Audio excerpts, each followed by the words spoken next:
자, 요즘 환율이 많이 올라왔죠? 이에 따라서 이제 지금이라도 달러를 사야 될지 거기에 대한 고민을 이야기하는 분들이 많습니다. 이에 대해서 환율에 대한 내용, 달러에 대한 투자를 할 때 좀 참고하시면 좋은 달러 인덱스의 개념을 한번 소개해 드릴까 합니다. 같이 한번 보시죠. 자, 최근에 환율이 1380원을 넘어서 1400원을 터치하고 내려오는 모습을 확인했습니다. 1400원이 되자마자 정부는 이제 환율에 개입을 해서 어느 정도 안정을 시키려는 노력을 했었죠. 자, 그러면 원달러 환율이 어떻게 변해왔는지, 근래의 가장 고점은 언제였는지 같이 한번 보시죠. 보시면 환율이 쭉 올라갔던 이때가 바로 22년 11월 정도입니다. 제가 기억하기로는 이 당시에 이제 환율이 1440원을 찍고 어느 정도 진정세를 보였던 그 내용을 확인할 수 있는데요. 이 당시에도 이제 달러 인덱스가 좀 진정된 것도 있지만 우리나라 정부에서도 환율에 개입을 하여 안정을 시키려고 했던 그 노력이 같이 있었죠. 그러면 원달러 환율이 아닌 달러 인덱스에 대한 그래프를 같이 한번 볼까요? 자, 달러 인덱스 내용을 보시면 세계 주요국의 통화, 유로와 엔화 그리고 파운드와 내용이 나와 있네요. 이 주요국가 통화 대비 달러 값이 어떻게 움직이는지를 달러 인덱스에 대한 개념으로 보셔도 됩니다. 그리고 제가 세 가지만 이야기한 이유는 이 세 국의 통화가 80% 정도의 중요도를 보여주고 있기 때문이죠. 해당 지수는 이제 금본위제가 폐지되고 그 다음에 만들어진 내용인데요. 100을 기준으로 100보다 높으면 달러 값이 조금 강세를 보이고 100보다 낮으면 달러 값이 그때에 비해서 조금 약하다라고 봐주시면 되겠습니다. 3년치의 달러 인덱스 내용인데요. 가장 달러 인덱스가 높았을 때 이때가 언제냐면 바로 22년 11월입니다. 그럼 이때에 대한 내용이 어떤 상황이었는지 같이 한번 보실까요? 해당 내용은 이제 금리를 통해서 우리가 볼 수 있습니다. 아까 제가 달러 인덱스는 주요 국가의 통화 대비 미 달러와의 가치가 어떻게 움직이는지를 보는 것이라고 했었죠. 그래서 결국 주요 국가 사이의 자본 이동이라고 보시면 됩니다. 여기에서 볼 수 있는 내용은 각 나라의 기준금리 보이시나요?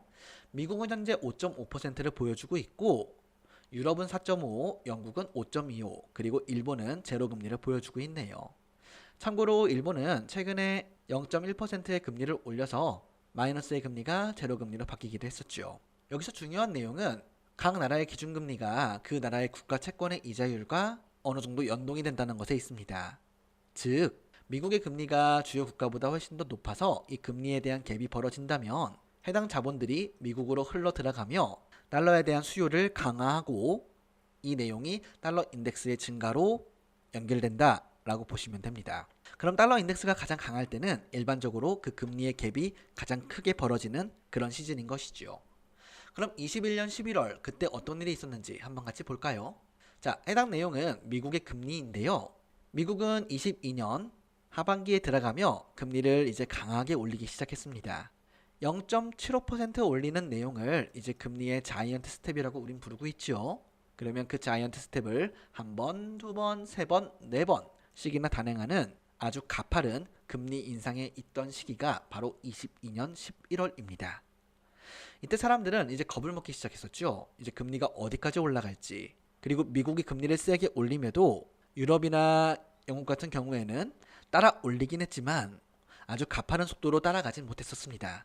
이에 금리에 대한 차이가 벌어지며 주요 국가의 통화가 미국으로 흘러갔기 때문에 달러 인덱스가 아주 강하게 올랐다고 기억하셔도 되고요. 그리고 그때는 시장에 대한 심리 때문에 달러 값이 더욱더 강세를 보였다라고 기억하시면 좋겠습니다. 그 뒤에 어느 정도 이제 갭이 좁혀지며 달러 인덱스가 좀 안정되는 모습도 나왔었는데요. 최근에 달러 인덱스가 다시 올라가는 모습이 나온 이유는 이제 미국의 물가지수가 잡히지 않기 때문에 금리 인하가 조금 더 지연되는 것이 아니냐, 혹은 만에 하나 미국의 금리가 더 올라가면 어떡하냐 라는 생각들이 비춰지면서 달러 인덱스가 다시 상승세를 보여주고 있다라고 느끼셔도 좋을 것 같습니다. 그럼 중요한 내용은 바로 화면에 보이는 금리에 대한 생각인데요. 만약 미국의 물가지수가 진정이 되고 미국이 금리를 내릴 수 있다면 그럼 결국 이 금리에 대한 갭이 좀 좁혀지면서 시간이 흘러 다시 미국의 금리가 주요 국가보다 더 낮아지는 혹은 비슷한 그런 상황이 벌어진다면 이제 달러 자본들이 해외로 흘러가며 다시 달러 인덱스가 약화되는 그런 상황도 나올 수가 있을 것입니다. 이러한 내용 때문에 물가에 대한 내용은 충분히 보긴 해야겠지만 다시 달러는 1년, 2년 사이 안정될 가능성이 높아지지 않을까요? 라는 그런 의견으로 달러 인덱스를 바라보고 있습니다.